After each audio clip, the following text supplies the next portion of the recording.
prépare la génération de demain. Alors, si on laisse tomber une génération, on laisse tomber sa communauté. Puis une communauté qui ne s'occupe pas de ses enfants et de ses jeunes, c'est une communauté sans âme.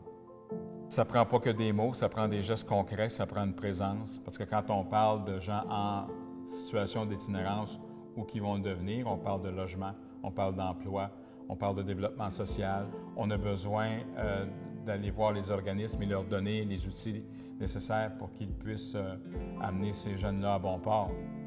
Le type de jeunes qui vient au bunker, c'est vraiment nos jeunes qui ont nulle part où aller.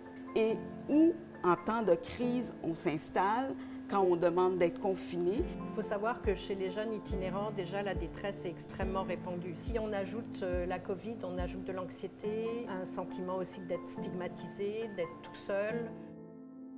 Le service à la famille a tenté d'aider les familles là, du mieux qu'il pouvait, de ne pas les abandonner dans des moments critiques. Parce que pour certaines familles, il faut bien le dire, ça a été plus dramatique que d'autres.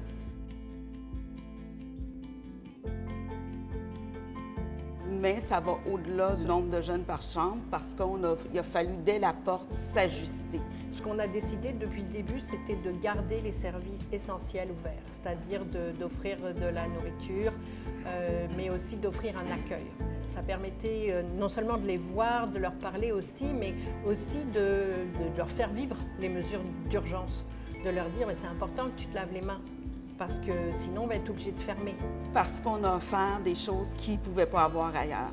Se laver, avoir un endroit chaud, avoir accès à une infirmière, avoir accès à des besoins psychosociaux, intervenants sur place qui peuvent les aider, les accompagner, les emmener à cheminer. Il y avait une panoplie de choses que Dans la rue a pu maintenir malgré la suspension de certaines de nos activités. I think people keep coming here even during a pandemic because they get that connection that they maybe don't get elsewhere.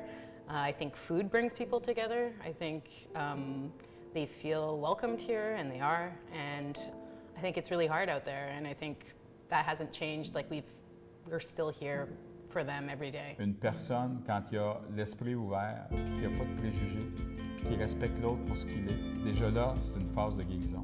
Et de côtoyer des gens comme ça, non seulement ça t'inspire, mais ça te permet d'être une meilleure personne.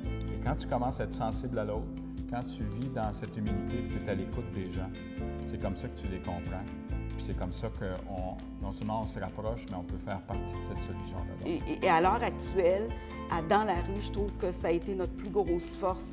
C'est ce travail d'équipe, c'est cette discussion, c'est s'accepter comme équipe de dire « OK, on est une roue, là, puis on va tous s'entraider là-dedans pour que le service aux jeunes continue à fonctionner. » Et on n'a pas fermé durant la pandémie.